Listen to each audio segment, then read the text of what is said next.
வடிவேலு கொடுத்த டார்ச்சர் தான் சொல்லிட்டு பேசியிருக்காங்க. ஊடகத்தில் பேசக்கூடிய வந்து பிரபலங்கள் பலரும் கூட வந்து வடிவேல் தான் காரணம். இப்போ உச்சபட்சமாக அவங்களுடைய சகோதரி வந்து ஏன் அந்த டைமில் அதெல்லாம் பேசலை அப்படின்னு சொன்னால், அவருக்கு உள்ள செல்வாக்கு, சினிமாவில் உள்ள செல்வாக்கு, அரசியல் செல்வாக்கு, இப்படியான பல செல்வாக்கு இருந்ததுனால வடிவேல் வந்து எப்படி இருந்தார், பெண்கள் விஷயத்தில் எப்படி இருந்தாருன்னு சொல்லி பரவலாக பேசுகிறாங்க. பிரபலமான ஒரு நடிகையை மையப்படுத்தி கூட வெற்றியை வந்து ஸ்டாண்ட் பண்ணி வந்து நிறுத்தணுன்றதுக்காக இந்த மாதிரியான ஒரு அட்ஜஸ்ட்மெண்ட்ன்ற ஒரு வாழ்க்கைக்கு வந்து அவங்க இழுத்துட்டு போயிருக்கலாம், விருப்பமே இல்லைன்னாலும் கூட. புரியுது. அதுதான் நடந்திருக்கு. ஏன்னா பல உங்களுக்கு தெரியுமே, உங்களுக்கு பல காமெடி நடிகைகளே சொல்கிறாங்கல்ல வடிவேலு வந்து எப்படிப்பட்டது. பெரிய டீமே ஒரு 10 பேர் டீம் வச்சுருந்தார், உங்களுக்கு தெரியும். நான் சொல்கிறது தான் சீனு, நான் சொல்கிறதான். அப்போ வந்து கேட்டால் அவங்களுக்கு எப்படி தனியாக ஆளுமையாக வருவோமோ, ஏன்னா ஒட்டுமொத்தமாக இவர் கைப்பிடியில் இருக்கிறாங்க. அந்த காதல் சுகுமாரன் ஒரு பையன் இப்போ சர்ச்சையில் சிக்கனான்ல, அந்த பையன் தான் வந்து கேட்டால் வந்து வடிவேல் மாதிரி நடிச்சதுக்கு கூப்பிட்டு வச்சு அடித்த கதைலாம் இருக்கு.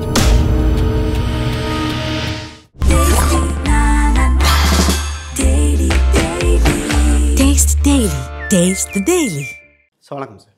வணக்கம் சார். ஆக்ட்ரஸ் ஷோபனான்னு சொல்லிட்டு ஒருத்தவங்க வந்து பார்த்திங்கன்னா சில வருஷத்துக்கு முன்னாடி சூசைட் பண்ணி இறந்துருந்தாங்க. ஸோ அது இப்போ வந்து கான்ட்ரவர்சியாக இருக்குது. ஏன்னா வந்து ஒரு ஆக்ட்ரஸ் நல்லா ஆக்ட் பண்ணிகிட்டு இருந்த ஆக்ட்ரஸ் வந்து பார்த்திங்கன்னா நல்ல காமெடி ரோல்ஸ் நிறைய பண்ணிகிட்டு இருந்தாங்க. திடீர்னு சூசைட் பண்ணிக்கிட்டாங்க. இப்போ என்னென்னா வடிவேல் மேலே வந்து பார்த்திங்கன்னா அதுக்கான பக்கம் வந்து திரும்பிகிட்டு இருக்கு. ஏன்னா வந்து வடிவேல் ஒரு காரணம் இவங்க சூசைட் பண்ணிக்கிட்டது, அதில் ஒரு மர்மம் இருக்குன்ற மாதிரி இப்போ ஒரு டாக் போயிட்டுருக்கு. ஸோ அதை பற்றி என்ன சார் நினைக்கிறீங்க? இல்லை, அவங்க நடிகை சோபனா வந்து காமெடி நடிகை தான். அவங்க மீண்டும் மீண்டும் சிரிப்புன்ற ஒரு சன் டிவியில் ஒளிபரப்பான அதில் தான் வெண்ணிராடை மூர்த்தி அந்த டீமில் இருந்தாங்க அவங்க. ஓகே. இப்போ எப்படி லொல்லு சபா எப்படி ஒரு டீம் இருக்கோ அதுலேயும் கூட அவங்க இருந்தாங்க. ஆமாம், லொல்லு சபா வந்து பரவலாக கேட்டால் வந்து ஒரு காமெடி நடிகையாக வந்து நம்ம பார்க்கப்பட்டோம். அதை கடந்து மெல்ல மெல்லமாக அவங்க சினிமாவில் வரும்போது வடிவேலோடு சேர்ந்து சில படங்களில் அவங்க நடித்தாங்க. ஆமாம். திடீர்னு ஒரு நாள் வந்து வடிவேலு வந்து அதாவது அந்த அம்மா வந்து தூக்கு போட்டு தற்கொலை பண்ணிட்டாங்க அப்படின்னு ஒரு செய்தி வந்தோன்னா, அப்போவே வந்து பரவலான்னு கேட்டால் அவங்க தூக்கு போட்டு இறந்ததுக்கு காரணமே வந்து வந்து ஒரு காமெடி நடிகர் அப்படி சொன்னாங்க. ஆமாம். ஆனால் சினிமா வட்டாரங்களில் வந்து வடிவேலு சொன்னாங்க. ஊடகங்கள் எப்பயும் இந்த முதுகெலும்பு இல்லாத ஊடகங்கள் தானே, இப்போ தானே வந்து யூடியூப் வந்த பிறகு தான் முதுகெலும்பே வந்திருக்கு. ஆனால் வந்து மெயின் ஸ்ட்ரீம் மீடியாக்கள் எல்லாம் கேட்டால் ஒரு காமெடி நடிகர் தான் சொன்னாங்களே தவிர பேரை சொல்லவே இல்லை. ஆனால் அடிப்படையில் வந்து கேட்டால் வந்து உண்மை என்னென்னா வந்து பலரும் வந்து சினிமா வட்டாரங்களில் பேசுது வடிவேலு கொடுத்த டார்ச்சர் தான் சொல்லிட்டு பேசியிருக்காங்க. ஊடகத்தில் பேசக்கூடிய வந்து பிரபலங்கள் பலரும் கூட வந்து வடிவேல் தான் காரணம் அப்படின்னு சொல்லி சொன்னாங்க. இப்போ உச்சபட்சமாக அவங்களுடைய சகோதரி வந்து ஏன் அந்த டைமில் அதெல்லாம் பேசலை அப்படின்னு சொன்னால், அவருக்கு உள்ள செல்வாக்கு, சினிமாவில் உள்ள செல்வாக்கு, அரசியல் செல்வாக்கு, இப்படியான பல செல்வாக்கு இருந்ததுனால நேரடியாக வந்து பேசுறதுக்கு தயங்குறாங்க. இப்போ வந்து ஓரளவுக்கு மாறி இருக்கு சார். இப்போ வந்து கேட்டால் இந்த கேரளாவில் வந்து ஹேமா கமிட்டிலாம் வந்த பிறகு இப்போ பரவலாக வந்து கேட்டால் வந்து இந்த சினிமாவில் இருக்கிற இந்த ஆணாதிக்கத்தை பற்றி பரவலாக பேசுகிறாங்க. நடிகைகள் எப்படியெல்லாம் வந்து துன்பப்படுறாங்க, பாலியல் ரீதியாக எப்படி துன்புறுத்தலுக்கு ஆளாக்கப்படுறாங்கன்ற செய்தியெல்லாம் வந்து பரவலாக இப்போ வந்து பேசும்போது இப்போ அவங்க சகோதரி வந்து துணிச்சலாக வந்து அவங்களுடைய வருத்தங்களை பகிர்ந்துக்கிறாங்க. இது வந்து தவறுகள். இது வந்து இதை முன்னமே செஞ்சுருக்கணும். ஆனால் இப்போ வந்து அதுக்கான வாய்ப்பு இருக்குது நம்ம கேட்டால் அதை வந்து அவங்க சொல்கிறாங்க. Okay sir. இப்போ வந்து குறிப்பிட்டு வந்து பார்த்தீங்கன்னா ஒருத்தர் மேலே வந்து பழி சொல்லணும் அப்படின்னா ரேண்டமாக வந்து சொல்லிட முடியாது. ஸோ வந்து ஒருத்தர் மேலே இப்போ வடிவேல்ன்றவர் ரொம்ப சக்ஸஸ்ஃபுல்லாக இருந்த ஆக்டர்ன்றப்போ இவரால் தான் இப்படி நடந்திருக்கு அப்படின்றப்போ அந்த இடத்துல ஏதோ ஒரு ஸ்ட்ரேஞ்ச் இருக்குது. அப்போ ஏதோ ஒரு பண்ணியிருக்காரு. ஸோ வந்து சக நடிகர்களுக்கு ஏதோ ஒரு டார்ச்சர் கொடுத்துருக்காரு, இல்லை தொடர்ந்து டார்ச்சர் கொடுக்கக்கூடிய ஒரு நபராக இருப்பார். அதனால் வந்து இவரால் வந்து இந்த விஷயம் நடந்திருக்கலாம் அப்படின்னு ஒரு சார். இங்கே உண்மைகள் வந்து சார் ரொம்ப நாள் நீங்கள் மூடி மறைக்க முடியாது சார். ஒவ்வொரு காலகட்டத்தில் எல்லாருடைய முகத்திரையும் கிழியறதை நம்ம பார்க்குறோம். சரிங்களா? அந்த வகையில் வந்து கேட்டிங்கன்னா கடந்த காலத்தில் எல்லாரும் ஒரு ஸ்டேஜில் வந்து பார்த்திங்கன்னா நிலைமைகள் மாறும்போது இப்போ திடீர்னு ஒரு நாள் வந்து நாகேஷுடைய வந்து பார்த்திங்கன்னா மைத்துனர் வந்து எப்படி இறந்தார் அப்படின்ற மாதிரி திடீர்னு அவருடைய உறவினர் ஒருத்தர் வந்து இறந்துட்டார். அது இறந்ததுக்கான காரணம் என்னன்றதை இப்போ பேசுகிறாங்க. என்றைக்கோ நடந்தது அது கொலைன்னு சொல்லி இப்போ பேசுகிறத பார்க்குறோம் மீடியாக்களில். இன்றைக்கி வந்து பார்த்தீங்கன்னா ஒரு டிஜிட்டல் பிளாட்ஃபார்ம் கேட்டால் வந்து ரொம்ப வந்து பார்த்தீங்கன்னா பிரகாசமாக இருக்குன்றதுனால பல விஷயங்கள் தோண்டி எடுக்கப்படுது, பல கேள்விகளும் வைக்கிறாங்க. இது எப்படி நடந்தது, அது எப்படி நடந்ததுன்னு சொல்லிட்டு. ஓகே. ஸோ இப்போ சில்க் சுமிதாவுடைய மரணங்கள் குறித்து பல சர்ச்சைகளாக சில கருத்துக்கள்லாம் சொல்கிறத நம்ம பார்க்குறோம். ஆமா. இதெல்லாம் உண்மையிலே நடந்ததா இல்லையா, ஆனால் வந்து கேட்டால் நடந்திருக்கோன்ற மாதிரி கேட்டால் ஒரு முகாந்திரம், ஓகே. ஒரு பிரைமா ஃபேசிஸ் இருக்குன்ற மாதிரி பரவலாக பேசுகிறாங்க. ஸோ இன்னைக்கு உள்ள காலகட்டத்தில் 10 ஆண்டு காலத்துக்கு முன்னாடி உள்ள அந்த பிளாட்ஃபார்ம் இப்போ வந்து விசாலமாக இருக்குது. சோஷியல் மீடியா நிற்குன்னு கேட்டால் வந்து எல்லாருமே யாருமே தப்பிக்க முடியாது இல்லையா? புரியுது. ஸோ அப்படி இருக்கும்போது கேட்டால் ஒரு சில கருத்துக்கள், ஒரு சில என்ன சொன்ன விஷயங்கள் வந்து ரகசியங்கள், மர்மங்கள் மறைக்கப்பட்டது. இப்போ அது வெளிச்சமாகுது.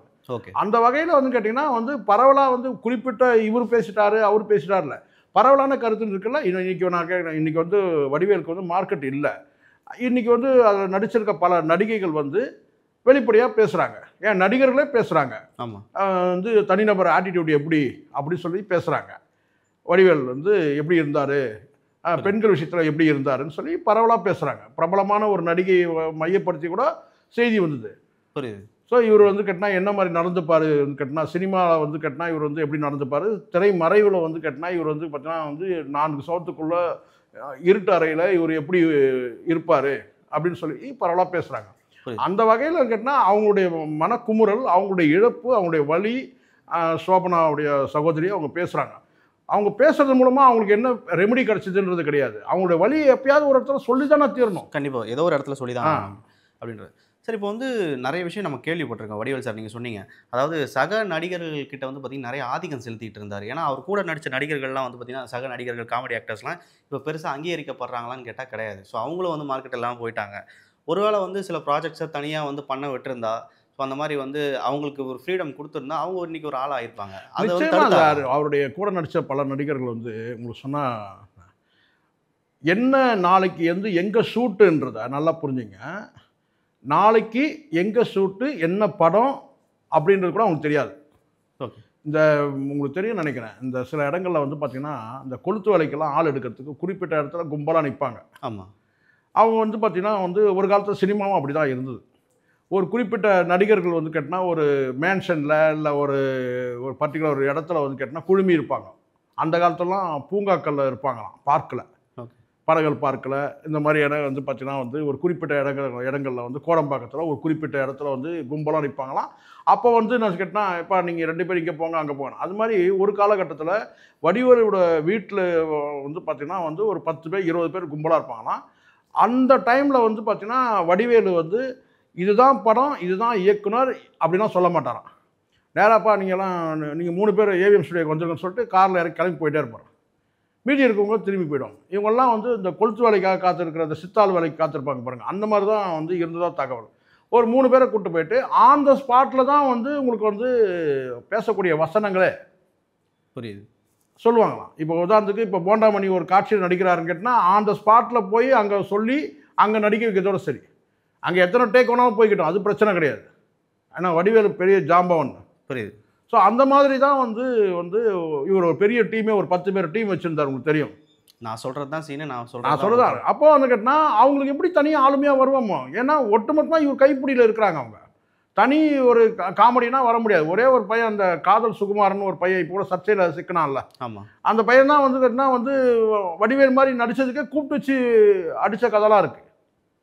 புரியுது. அவர் மாதிரி இமிட்டேட் பண்ணதுக்கே. ஆமாம், அதில் எக்ஸம்ஷன் வந்து பார்த்தீங்கன்னா மயில்சாமினா முன்னாடி சீனியர். அவங்கெல்லாம் வடிவேலுக்கு முன்னாடி மயில்சாமிலாம் அவங்க வந்து பார்த்திங்கன்னா வந்து தனி ட்ராக்கில் அவங்க போயிட்டு இருந்தாங்க. அவரும் கூட பார்த்திங்கன்னா வந்து வடிவேலு கூட சேர்ந்து இணைஞ்சு நடிக்கிற ஒரு நடிகராக தான் இருந்தாரே தவிர வந்து தனியாக ஆவர்த்தனம் பண்ணல. தனியாக வந்து அவர் வந்து ஒரு காமெடி நடிகனா வரல. உடனே விவேக் கூட போயிடுவார், இல்லைன்னா வந்து வடிவேலோட போயிடுவார். அப்படி தான் வந்து அவருடைய இது கரியர் இருந்தது. பொதுவாக வந்து இவங்களெல்லாம் யாரும் வந்து ஆளாக்க விடலை. சினிமாவும் வந்து பார்த்திங்கன்னா வந்து ஒரு வாய்ப்பு கொடுத்து ஒரு அடுத்த ஒரு காமெடிலாம் நடிக்க வைக்கணுன்ற எண்ணம் இல்லாமல் இருந்தாங்க. அது வந்து தமிழ் சினிமாவுக்கே ஒரு சாபக்கேடு. என்னன்னு கேட்டால், ஒருத்தர் வெற்றி அடைஞ்சால் எப்படி ஒரு ஹீரோக்கு பின்னாடியே போகிறாங்களோ, அதே மாதிரி காமெடி நடிகர் ஒருத்தர் வெற்றினா அவர் பின்னாடியே போகிறாங்க. புரியுது. இன்னொரு காமெடியை வந்து உருவாக்கிக்கணுன்ற அந்த எண்ணம் இல்லை. முன்னாடிலாம் வந்து பார்த்தா குறைஞ்சபட்சம் இப்போ இவங்க இந்த 1 to 1 இருந்தது இல்லை. ஆமாம், வடிவேலு விவேக் அந்த மாதிரி 1 to 1 இருக்குன்னா, கவுண்டமணி பீரியடில் அது கூட கிடையாது. செந்தில் கவுண்டமணியோடு சேர்ந்து இருப்பார், அவ்வளோதானே தவிர அவருக்கு வந்து ஒரு வேற போட்டியாளரே கிடையாது. கவுண்டமணினா அப்படி ஜாம்பவனாக இருந்தாங்க. கண்டிப்பாக சார். அதுக்கப்புறம் செந்தில் பிரிஞ்சு வந்த கூட செந்தில் ஒரு 2-3 படங்கள் தனியாக பண்ணால் கூட, பட் அவர் வந்து தனியாக ஹீரோக்கள் கூட சேர்ந்து பண்ண ஆரம்பித்தார். கண்டிப்பாக. ஸோ 1-to-1 போட்டி கூட கவுண்டமணி பீரியடில் கிடையாது. ஸோ இப்போ பெரிய ஆதிக்கம் செலுத்தினார் அப்படின்றது வந்து பார்த்தீங்கன்னா இதில் தெரியுது.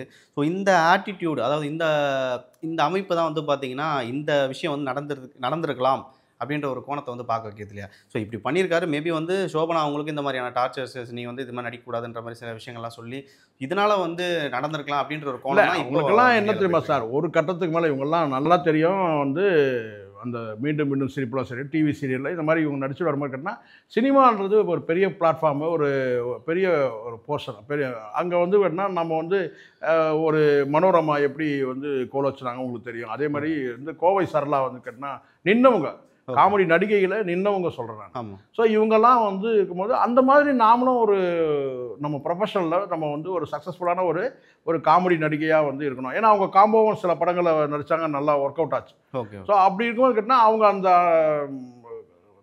வெற்றியை வந்து ஸ்டாண்ட் பண்ணி வந்து நிறுத்தணுன்றதுக்காக இந்த மாதிரியான ஒரு அட்ஜஸ்ட்மெண்ட்டுன்ற ஒரு வாழ்க்கைக்கு வந்து அவங்க இழுத்துட்டு போயிருக்கலாம், விருப்பமே இல்லைன்னாலும் கூட. புரியுது.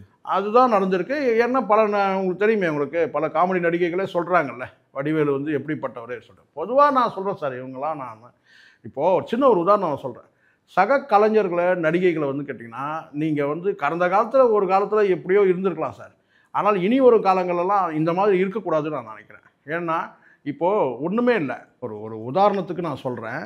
விஜயகாந்துக்கும் வடிவேலுக்கும் முரண் எப்படி தொடங்குச்சு தெரியுமா? இந்த இடத்துல எதுக்காக நான் சொல்கிறது உங்களுக்கு புரிய வரும், சொல்லி முடிக்கும் போது உங்களுக்கு புரிய வரும். விஜயகாந்த் வீட்டில் ஒரு மரணம். அப்போது வீட்டுக்கு முன்னாடி சாமியான அந்த பந்தல்லாம் போட்டு அந்த வேலைகள்லாம் நடந்துருக்கு, இந்த பாடகற்ற வேலை இதெல்லாம் நடந்துருக்கு. அப்போது இவர் வந்து விஜயகாந்த் அவர்கள் வீட்டை தாண்டி தான் இவர் வீட்டுக்கு போகணும். Okay sir. ஆனால் பேரலாக ஒரு ரோடு இருக்குது அவர் வீட்டுக்கு போகிறதுக்கு. ஆனால் வழக்கமாக இந்த ரோட்டுக்கு அவர் வந்துட்டு போகும்போது கேட்டால், அப்போ வரும்போது ஏற்கனவே விஜயகாந்துக்கும் இவருக்கும் ஒரு முரண் இருக்குது. Okay sir. படங்களில் நடிக்கிறதுல அப்போது வந்து என்னென்னா 2 தரப்புலையும் பேசிக்கிறது இல்லை. அப்போ இவர் தாண்டி வரும்போது கேட்டால் எல்லோரும் விஜயகாந்த் வீட்டுக்கு வந்தவங்கன்னு கேட்டால் வந்து எல்லா நடிகர்கள் தானே பரவலாக இருக்குது. ஆனால் ஆனால் இந்த பக்கம் வந்து இது மாதிரி டெத்துன்னு பந்தல் போட்டு நீங்கள் அந்த பக்கம் போங்கன்னு சொல்கிறாங்க. ஏன்னா அங்கே எல்லோரும் வாசலில் உட்காந்துருக்குறாங்க, ஒரு கூட்டங்கள் இருக்குது, அதை தாண்டிட்டு கார் போகிறதுன்றது கொஞ்சம் கஷ்டம் தான். அப்போ நான் கேட்டால் இல்லை நான் இந்த ரூட்டு தான் போவேன் அப்படின்னு சொல்லிட்டு வாக்குவாதம் நடக்குது. ஓகே. ஸோ அதுக்கப்புறம் இவங்கெல்லாம் வந்து அப்படி வந்து தள்ளுமுள்ளு பண்ணி ஏதோ கேட்டால் அவரை அனுப்பிடுறாங்க. அவங்களுக்குள்ள வார்த்தை பிரயோகங்கள் வந்து ரசவசமாக போயிடுது. அப்போது இவர் வார்த்தைகள் நிறைய விட்டதுனான்னு கேட்டால், அப்போ விஜயகாந்தோட ஆதரவாளர்கள் எல்லாம் போய் அவருடைய வீட்டாண்ட போயிட்டு கல்லுகள் விடும்போது ஒரு கல் வந்து அவங்க வீட்டில் அவருடைய மகளுடைய தலையில் வந்து பட்டுருது. அந்த வந்து பார்த்திங்கன்னா அந்த தையல் போடுற அளவுக்கு ஏதோ கொஞ்சம் ஒரு காயம் ஏற்படுறது. அப்போ அந்த முடியை வந்து அவங்க வந்து அந்த இடத்துல சொன்னால் அந்த பிள்ளை வந்து ஸ்கூலுக்கு போகாமல் ஒரு 3 நாள் 4 நாள் ஒரு குறிப்பிட்ட நாளுக்கு வந்து ஸ்கூலுக்கு போக முடியாத ஒரு சூழல் ஆகிடுது. ஓகே. அதுதான் வந்து வடிவேலு. அதுக்கப்புறம் போலீஸ் ஸ்டேஷன்லாம் போன கதைலாம் உங்களுக்கு தெரியும். காவல் நிலையத்தில் போய் புகார் கொடுத்தாங்க, அதெல்லாம் நடந்தது. எதுக்கு நான் சொல்கிறேன்னா, தன்னுடைய மகள் மீது அதுக்கு பிறகு தான் ஒரு மேடை ஏறி விஜயகாந்த் கடுமையாக விமர்சனம் வந்து திமுக மேடையை அவர் பயன்படுத்தி அவர் ஏறி பண்ணார். நிறைய பேர் நினைக்கிறேன்னா திமுக தான் வந்து வடிவேலை பயன்படுத்திச்சு. அது அடிப்படையில் ஓரளவுக்கு உண்மையாக இருந்தாலும் கூட வடிவேலு வந்து கேட்டால் விஜயகாந்தை வீழ்த்தணுன்றதுக்காக அந்த மேடையை அவரும் பயன்படுத்திக்கிட்டாருன்றது தான் உண்மை. அது காரணம் கேட்டால் மகளுக்கு வந்து இந்த மாதிரி தலைமுடி வந்து சிராய்ப்பு ஏற்பட்டு போனது ஒரு காரணம். ஸ்கூலுக்கு போக முடியாமல் போல கஷ்டப்பட்டது. இதெல்லாம் வந்து அவர் எல்லா தகப்பனுக்கும் மகளுக்கு பாதிக்கப்பட்ட அந்த வலி இருக்க தானே செய்யும். ஆமாம். ஸோ அதனால் என்னென்னு கேட்டால் சக நடிகைகளை வந்து கேட்டால் மகளாகவும் தங்கையாகவும் பாவிச்சிருக்கணும் வடிவேலு. அது வந்து அந்த மாதிரி அவர் நடந்துக்கலன்னு சொல்லிட்டு பல பதிவுகள், வீடியோ பதிவுகளில் அவர் கூட நடித்த பல நடிகர்களே வந்து கேட்டால் வந்து பேசியிருக்கிறாங்க. இப்போ வந்து கூடுதலாக வந்து கேட்டால் வந்து அவருடைய பாதிக்கப்பட்ட பெண்ணோடைய வந்து ஒரு சகோதரியை வந்து பேசுகிறாங்க. நம்ம வந்து கேட்டிங்கன்னா அதை வந்து நம்ம வந்து பரவாயில்ல நம்பித்தானே ஆகணும். கண்டிப்பாக. பல நடிகைகளும் வந்து காமெடி நடிகைகளும் பேசுகிறாங்க. கண்டிப்பாக சார். ஸோ அதனால் கேட்டால் அடிப்படையில் உண்மை இல்லாமல் இந்த மாதிரி பேச்சுக்கள் வராது. கண்டிப்பாக. நிறைய விஷயங்கள் எங்களோட பகிர்ந்துக்கிட்டீங்க. உங்கள் நேரத்துக்கு ரொம்ப நன்றி சார். நன்றி சார்.